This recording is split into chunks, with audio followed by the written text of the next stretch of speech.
আসছি বোন, আসছি। ঘরের কাজ কি আর ফুরোয়। আজ আবার খোকাটা খুব বায়না করছিল। এই দেখো, কলসিটা মাজতে মাজতে দেরি হয়ে গেল।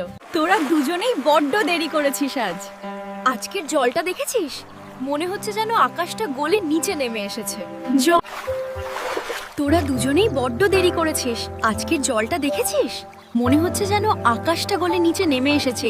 মুরব্বীরা এমনি এমনি বলেন না। এই দিঘির তলায় নাকি এক মস্ত বড় জলপরি থাকে। সে নাকি দিন রাত পাহারা দেয়, জলের কোনো ক্ষতি না হয়। জলপরি নাকি খুব দয়ালু। গ্রামের পুরনো গল্পে জলপরির দয়ার কথা শোনা যায়। গ্রামের কারো বিপদ হলে সে নাকি চুপি চুপি সাহায্য করে। অদেখা সেই সত্তা নাকি মানুষের বিপদে পাশে দাঁড়ায়। কিন্তু বোন, কেউ কি তাকে কখনো চোখে দেখেছে? ধুর বোকা, জলপরি কি আর মানুষের সামনে আসে? মাঝে মাঝে ভরা পূর্ণিমায়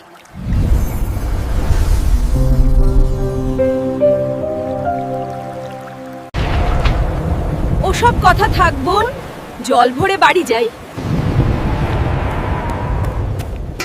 বল সাপোলা, ছায়াবনের নাম মুখে নিতে নেই।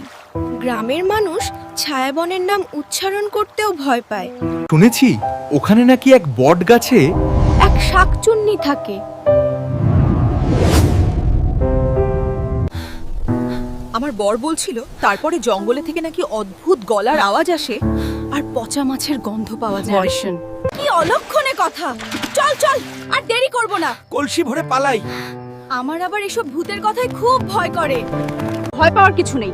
যতদিন আমাদের দিঘির জল আছে ততদিন ওই শাকচুন্নি কিছু করতে পারবে না। চল বাড়ি যাই। ভয়কে চাপা দিতে তারা সাহসের কথা বলে। অন্ধকারের আড়ালে কেউ একজন সবকিছু দেখছিল। কিসের গন্ধ? মানুষের সুখের গন্ধ। মুখে হাসি, পেটে ভাত, আর দেখে যে স্বচ্ছ জল। অন্ধকারে জমে উঠছিল হিংসা আর দুঃখ। আমি এই জঙ্গলে একা একা মরি, আর ওই দেমাকে জলপরি ভাবে সে বড় রক্ষক। তার রাগ এখন প্রতিশোধে পরিণত হচ্ছে। আজ অমাবস্যা, আজ ঘুটঘুটে অন্ধকার, আজ আমার গায়ে অসুরের শক্তি। অন্ধকার রাত তাকে শক্তি দিচ্ছিল। এই হাড়িটা সাধারণ নয়, এটা জাদুর হাড়ি। আজ আমি গ্রামের সব সুখ এই হাড়িতে বন্দি করব। আগে ওই জলপরীকে ধরবো, তারপর দেখবো গ্রামের মানুষ কেমন করে বাঁচে। প্রথম লক্ষ্য দিঘির রক্ষক। আয় অন্ধকারের কাছে, আয় রে কাছে। দিঘির জল সব শুকিয়ে যাকে মরো গ্রামের প্রাণী। কাজ হচ্ছে, দিঘির জল কাঁপছে।